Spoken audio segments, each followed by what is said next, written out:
everybody, and welcome to the Millennial Revolt, an independent political talk show that seeks to bring a different narrative than the stale one we have going on right now in the mainstream media. So Donald Trump has been shaking up his campaign. He has been changing people around. He has been demoting people, promoting people, and I think this is just a way for him to try to find a foothold in his campaign, because if you believe the polls and if you look at the polls, he is losing badly, like really badly in the national polls. But in some individual polls, from a state to state basis, he's polling okay. So this shakeup is going to be very interesting. I want to see where this goes. We're going to talk about it, and we're also going to talk about his Milwaukee speech, because I think it's very important what he said, and I think this is something that you haven't seen Republicans actually do. Try to reach out to minority voters in the way that Donald Trump did, especially in this speech, and I think it's really important. So we're going to discuss and get into this right now. So a couple of people have been promoted, and others have also been given top positions in the Donald Trump campaign. Now, Steve Barron, the executive of Breitbart News and former investment banker, has been promoted to chief executive. Donald Trump also promoted Kellyanne Conway, a senior advisor and pollster to his campaign, to the position of campaign manager. As well as Paul Manafort leadership, he was brought on as campaign manager to basically get Donald Trump into a so-called presidential mode, if you will. Because if you ever were watching Donald Trump, depending when he wasn't going crazy on Twitter, he was basically sticking to teleprompter, he was basically sticking to script, excuse me, and he was a little bit more dull and lifeless, and it wasn't the Trump, the loud, brash, exciting person that his supporters and people who like to watch him came out and see. He was just very more subdued. Now, Manafort is the chief campaign strategist, and he will stay on in his campaign chairman role. Do I think this will help Trump? Yes and no. One reason why I think it will hurt him is because now you have a newspaper that's openly colluding with Donald Trump on the right. For the longest time, Republicans were able to say, well, look at what the Democrats are doing, and people on the left who openly acknowledges this, some people don't, they bury their heads in the sand. But we can say that you can look at it between Huffington Post, Washington, the New York Times, Washington Post, Vox, Salon, MSNBC, CNN, were openly colluding with the Democratic Party. Now, you could see this. Now, they've made it more obvious during this election, but this has been going on for years. Breitbart always said that they weren't backing Trump, that they were neutral in this whole thing during the Republican primary. But you would see this when they viciously attacked Ted Cruz and promoted Donald Trump. So I think that's one reason why he brought on Barron onto the campaign, because basically Barron went to bat for him, and this makes him kind of sad, because the whole concept and the whole idea of Breitbart, which Andrew Breitbart created, he also created a newspaper on the left. I think it's Huffington Post, but he created Breitbart, which was supposed to be something to combat the Democrats and the media's collusion. So basically what the Democrats were doing on the left was feeding stories to the newspapers, feeding stories to some of these mainstream media journalists. Now Republicans are actively colluding with Breitbart. Well, I can't say all Republicans. Well, just the Trump campaign is basically working with Breitbart. That is Donald Trump campaign's basically all-out chairperson. So Barron doesn't have any political experience at all. Basically, he was a former Goldman Sachs investment banker turned wannabe Hollywood producer. He made a name for himself basically making conservative documentaries, one such about Alaska Governor Sarah Palin, who, as you all know, ran for the vice president ticket back in 2008, and some other public figures he's made documentaries about. He also made a film about Ronald Reagan called In the Face of Evil. And Conway, she is an attorney and GOP pollster, as I said, who got her start during the Reagan era.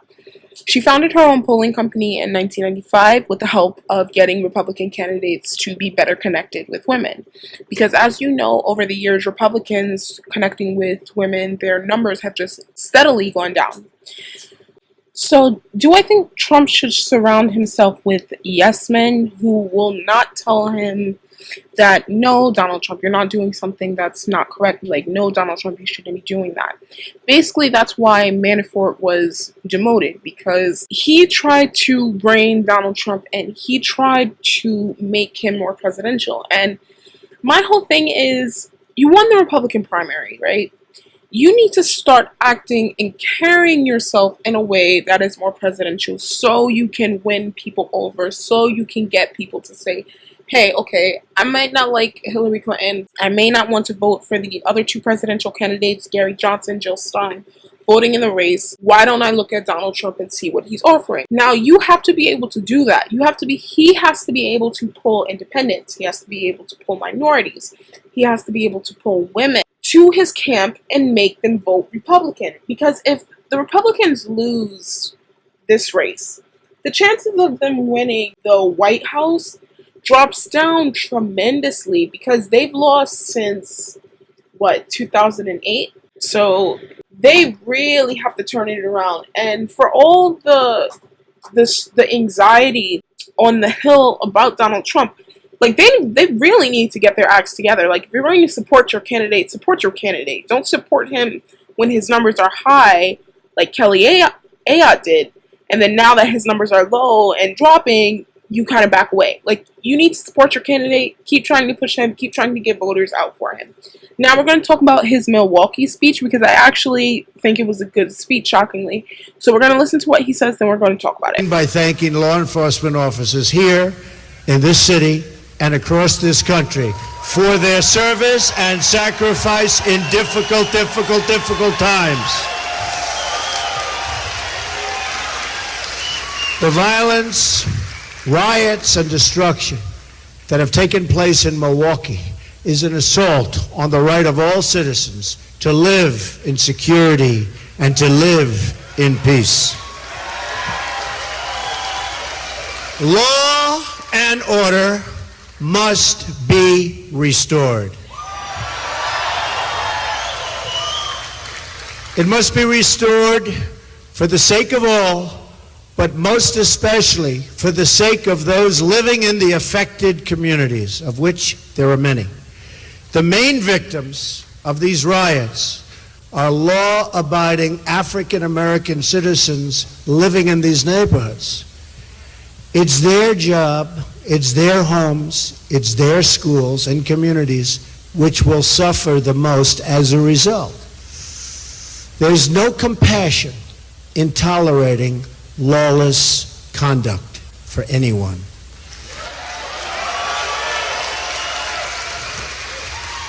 Crime and violence is an attack on the poor and will never be accepted in a Trump administration.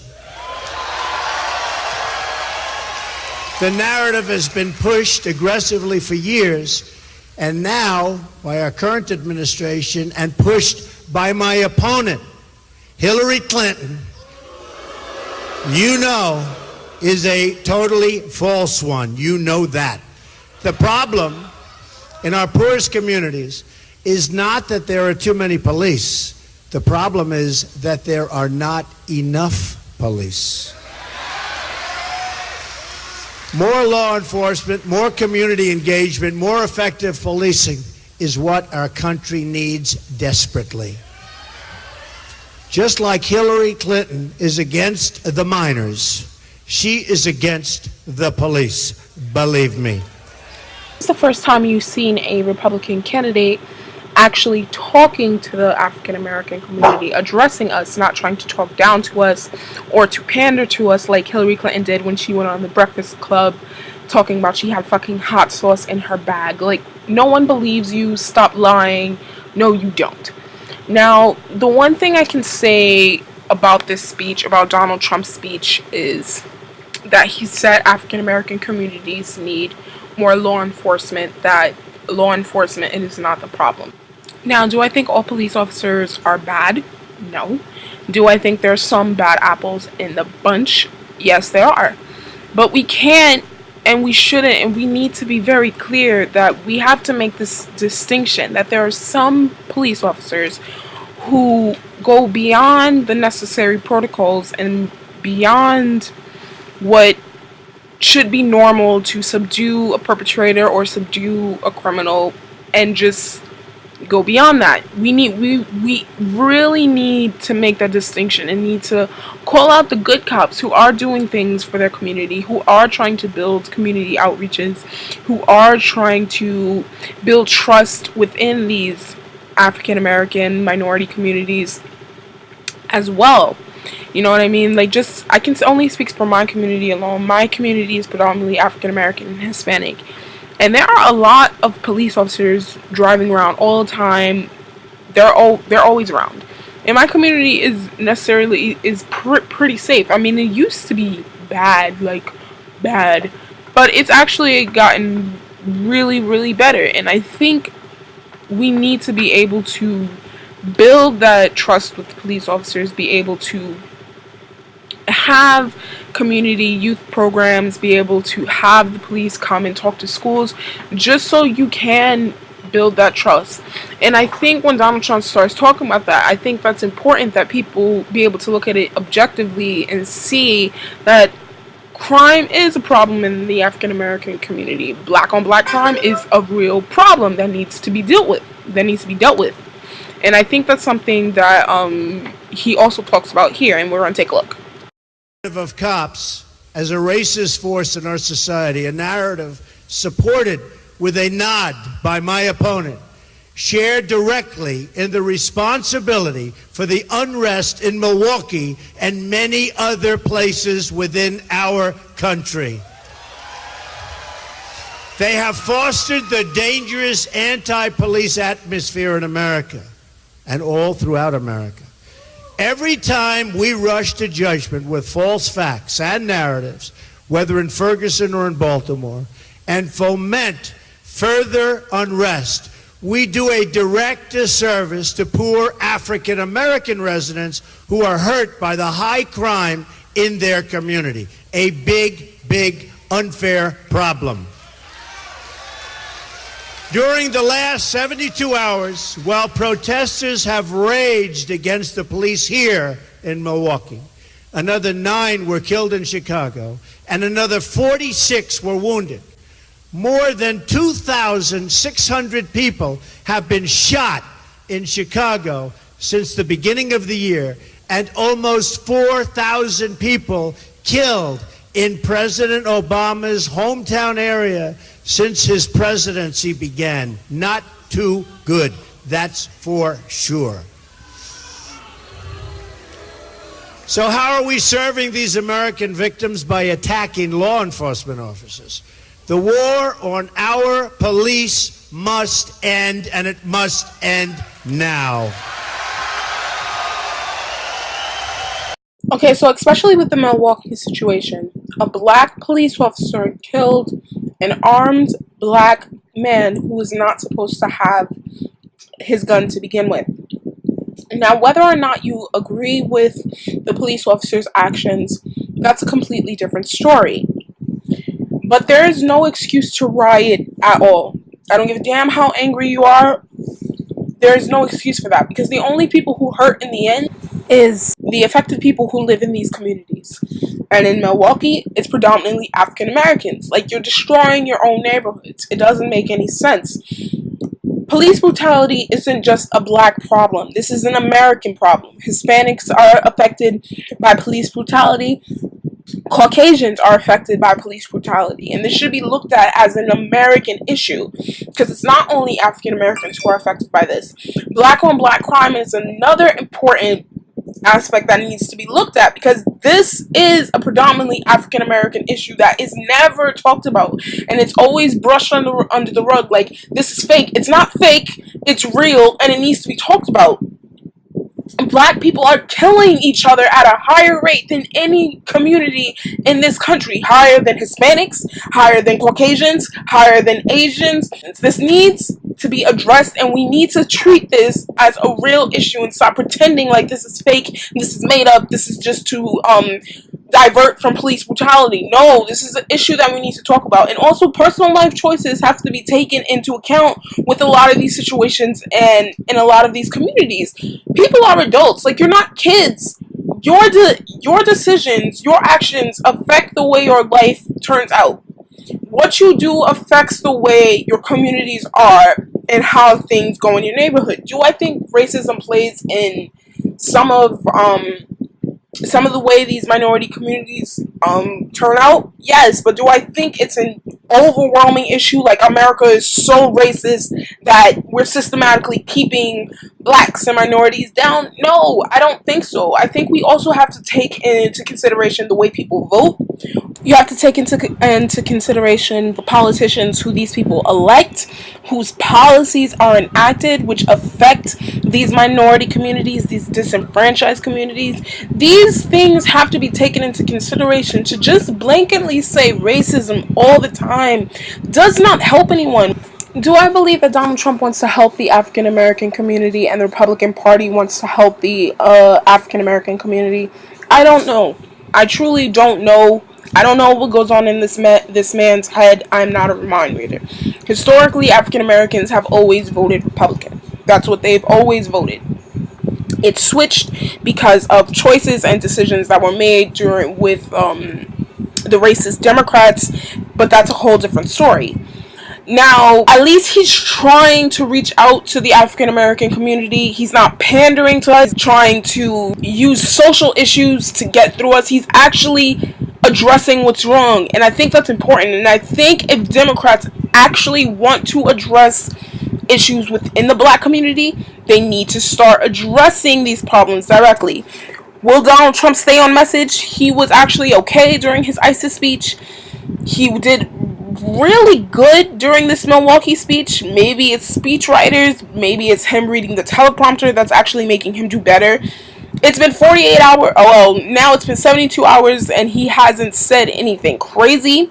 So I want to see if he stays on this track. This is going to be interesting to see. I'm the Millennial Revolt. Thank you guys so much for watching, and I'll see you guys later.